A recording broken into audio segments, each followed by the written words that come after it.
Salut tout le monde, je m'appelle Caleb et j'ai 16 ans. Je suis né et j'ai grandi à la Nouvelle-Orléans et c'est un fait important car mon histoire porte sur une ancienne malédiction vaudou dont mon meilleur ami a été victime. Je sais que certains ne me croient pas. Mon ami non plus n'y croyait pas avant que des zombies ne commencent à errer sous sa fenêtre tous les soirs. Mon meilleur ami s'appelle Henry. Sa famille a déménagé du New Jersey à la Nouvelle-Orléans il y a environ 6 mois et Henry a commencé à fréquenter mon école. C'est un garçon sympa, on s'est vite rendu compte qu'on avait beaucoup de choses en commun et on est devenus amis. Henry ne savait pas grand-chose de sa nouvelle ville et il était curieux de tout. Pourquoi le quartier français s'appelait comme ça? Pourquoi les touristes venaient ici pour visiter les cimetières? Pourquoi les cimetières avaient des mausolées et pourquoi les corps n'étaient pas simplement enterrés? Je dois admettre que j'ai été un excellent guide pour lui. Peut-être que je pourrais gagner ma vie en faisant visiter les lieux. Mais ça n'a pas d'importance pour l'instant. Le fait est que ma famille est étroitement liée à la Nouvelle-Orléans et j'ai grandi avec ses connaissances. Ma lignée remonte au milieu du 19e siècle et toutes les générations suivantes ont vécu ici. Avant cela, mes ancêtres vivaient en Haïti. Tu vois où je veux en venir? Je vais te le dire tout de suite. Il y avait de véritables maîtres vaudous dans ma famille. Oui, ceux qui parlent aux esprits anciens, accomplissent des rituels magiques, fabriquent des amulettes et peuvent transformer les gens ordinaires en zombies terribles. En tout cas, c'est ce que l'on raconte à leur sujet. Bien sûr, je ne suis pas capable de telles choses, mais ma grand-mère Virginia l'est. Elle possède une boutique de souvenirs où les touristes viennent souvent pour acheter des bibelots magiques, pour s'informer sur le vaudou ou même pour faire exécuter un rituel. Je ne prêtais pas beaucoup d'attention au travail de ma grand-mère parce que ce qui était exotique pour les autres était assez routinier pour moi. Mais Henry s'est avéré très intéressé. Il a posé beaucoup de questions sur ma grand-mère Virginia, mais pas de la façon à laquelle je m'attendais. Henry n'a pas caché son attitude sceptique à l'égard des aptitudes soi-disant magiques de ma grand-mère et s'il ne l'a pas ouvertement traité de charlatane qui arnaquait les touristes, c'est seulement parce qu'il ne voulait pas me fâcher. Je dois avouer que j'ai été légèrement offensé par son attitude alors. J'ai suggéré qu'il vienne avec moi au magasin de ma grand-mère, pour qu'elle puisse tout lui prouver elle-même. Henry a accepté et il a même amené quelqu'un d'autre avec lui, sa petite sœur Gil, qui avait 1 an de moins que lui. Quand ma grand-mère Virginia a vu mes amis pour la première fois dans son magasin, elle était si heureuse qu'elle a pensé que j'avais amené des clients et m'a discrètement remercié d'un signe de tête. Elle les a guidés avec beaucoup d'enthousiasme dans son magasin et a fait de la publicité pour ses produits avec son charisme habituel. Le spectacle en valait la peine, non seulement pour Henry et Gil, mais aussi pour moi.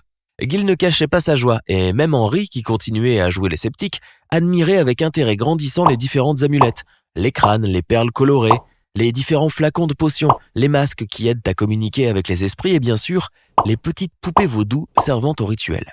Ma grand-mère les regardait attentivement et leur expliquait à quoi servait chaque objet, sans oublier de leur indiquer le prix de chaque talisman, calculant sûrement le profit qu'elle allait en tirer dans sa tête.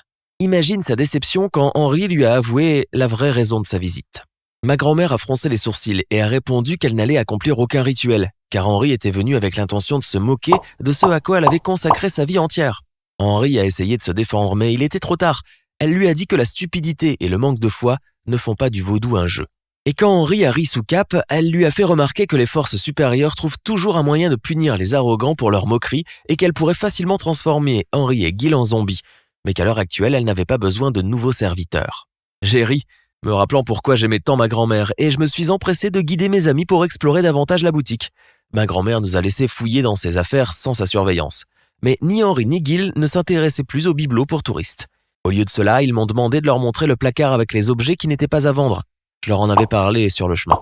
Ma grand-mère conservait dans ce placard ce qu'elle utilisait pour les rituels, et je ne voyais pas d'objection à y fourrer notre nez pendant 1 seconde. J'avais tort. Dès que j'ai tourné la tête, Henry a ouvert une boîte, et quelque chose de petit et léger est tombé sur le sol. J'avais peur qu'il ait cassé quelque chose, mais Henry et Gil n'y ont même pas prêté attention. Ils ont examiné avec excitation l'objet tombé par terre qui s'est avéré être un os de doigt humain blanchi. Je leur ai dit de le remettre dans la boîte tout de suite, mais c'était trop tard. Ma grand-mère avait entendu le bruit. Elle s'est rapprochée de nous et a triomphalement pointé du doigt à Henry. « Je te préviens que le châtiment s'abattra sur toi en un rien de temps », a-t-elle dit en grimaçant avant d'ajouter « Cet os appartenait au prêtre le plus puissant, mon maître, qui ne m'a transmis qu'une infime partie de ses connaissances. Pour une telle négligence envers ses restes, tu seras condamné, mon garçon. » Grand-mère m'a fait un clin d'œil discret, puis elle m'a laissé entendre que si Henry n'avait pas l'intention d'acheter quoi que ce soit, il ne devait pas traîner ici et la distraire de son travail. C'était la fin de notre visite à la boutique de ma grand-mère. Apparemment, Henry ne croyait pas aux malédictions, mais il a cessé de me poser des questions sur le vaudou. Il s'est avéré que tout le monde était campé sur ses positions, si bien que nous nous sommes tous un peu fâchés les uns contre les autres. C'est pourquoi je n'ai pas remarqué qu'à partir de ce jour, Henri a commencé à changer étrangement. Il est devenu nerveux. Quand je le voyais, il regardait par-dessus son épaule, sursautait à la vue de sa propre ombre et tressaillait à chaque bruit soudain à l'école ou dans la rue. Quand je l'ai observé de plus près, j'ai vu que ses yeux semblaient fatigués et injectés de sang, comme s'il n'avait pas dormi pendant plusieurs nuits consécutives. Finalement, j'ai oublié que j'étais vexé et je l'ai approché pour lui demander ce qui se passait. Et Henri a avoué ce qu'il ne croyait pas il y a quelques jours à peine. Après sa visite à la boutique de ma grand-mère, des choses surnaturelles et inexplicables avaient commencé à lui arriver.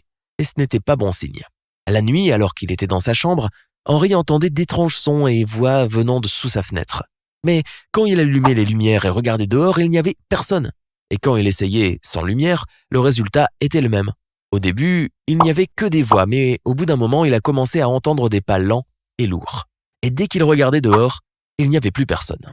Lorsque les parents d'Henri avaient emménagé dans leur nouvelle maison, ils avaient installé des caméras de sécurité partout. Henri a regardé les enregistrements, mais n'y a rien vu de particulier. Mais Henri a vraiment paniqué quand, en fait, c'est pour ça qu'il m'a tout dit, il a remarqué des traces de pas sur le mur. Et ces traces de pas, couvertes de terre humide et de boue, menaient directement à la fenêtre de sa chambre. Henri ne l'a dit à personne d'autre que moi. Il avait peur que les autres pensent qu'il était fou, mais il en était sûr désormais. L'esprit du prêtre lui avait envoyé un zombie. Henri m'a demandé de l'aide, mais j'étais confus. J'ai réalisé que personnellement, je n'étais pas sûr de croire aux zombies. Mais je savais avec certitude que mon meilleur ami ne jouerait pas à un jeu aussi stupide avec moi.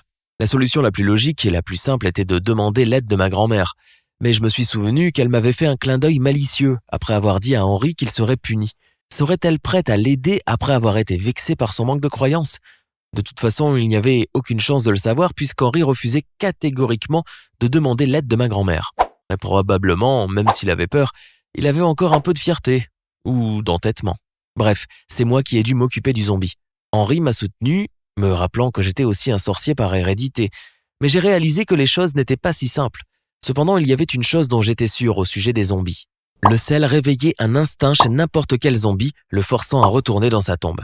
Mais il y avait un léger problème. Le sel devait entrer dans la bouche du zombie. Je devais trouver quelque chose de mieux que de nourrir un zombie à la cuillère. Afin de mettre en œuvre le plan, j'ai décidé d'aller passer la nuit chez Henri. Le zombie venait tous les soirs, donc nous nous attendions à ce qu'il revienne aujourd'hui. Franchement, j'étais un peu nerveux. L'attente était angoissante et quand j'ai entendu exactement les sons qu'Henri m'avait décrits, j'ai vraiment eu peur. Mais j'étais prêt et je savais ce que j'avais à faire. Quand j'ai entendu un grognement étrange et fort sous la fenêtre, ce qui signifiait que le zombie se tenait là, la bouche grande ouverte, j'ai rapidement versé un énorme seau d'eau salée dans sa direction. J'avais dissous un peu de sel dans le seau, pensant que ce serait suffisant. Et apparemment, j'avais bien visé. Je ne savais pas que les zombies pouvaient crier, mais il y a eu une sorte de hurlement en bas, et puis un grand silence. Henri et moi nous sommes regardés, on a pris une grande inspiration et on s'est précipité dehors. Il n'y avait personne sous la fenêtre. Cela signifiait que mon plan avait fonctionné. Pour être honnête, j'étais si fier de moi que pour la première fois, j'ai pensé à suivre les traces de ma grand-mère. Peut-être avais-je vraiment un talent pour la magie vaudou. Mais quand nous sommes rentrés à l'intérieur, l'horreur nous a frappé une nouvelle fois. Nous avons vu des traces de pas mouillés sur le sol. Se pourrait-il que le zombie ait décidé d'entrer dans la maison ? Et ces traces conduisaient à la chambre de Gil. Espérant qu'il n'était pas encore trop tard, nous nous sommes précipités dans sa chambre, juste à temps pour la surprendre dans une vaine tentative d'enlever ses vêtements mouillés qui lui collaient au corps. Oui, c'était Gil qui avait fait une farce à son frère trop sceptique et trop arrogant, inspiré par les paroles de ma grand-mère sur les malédictions. Gil connaissait le mot de passe des caméras de surveillance et les désactivait chaque fois qu'elle en avait besoin. Elle avait découvert les endroits qui ne pouvaient être vus depuis les fenêtres du 2e étage et s'y était cachée. Comme Gil l'a admis, elle en avait assez de faire ça toutes les nuits et de jouer aux zombies, si bien que cette fois-ci devait être la toute dernière. Mais Henri ne semblait pas encore très apaisé. Il faut dire qu'il était très en colère contre sa sœur et que j'étais le seul à pouvoir l'empêcher de se venger. Il s'est avéré qu'il n'y avait rien de surnaturel dans cette histoire. Néanmoins, au bout de quelques jours, Henri est retourné voir ma grand-mère. Il s'est excusé d'avoir été si impoli lors de sa précédente visite et a acheté un petit gris-gris, une amulette qui protège contre les forces du mal. Juste au cas où. Dis-nous dans les commentaires si tu as aimé cette histoire. Quelque chose de surnaturel s'est-il déjà produit dans ta vie, qui a fini par avoir une explication logique, ou pas ? N'oublie pas de t'abonner à notre chaîne.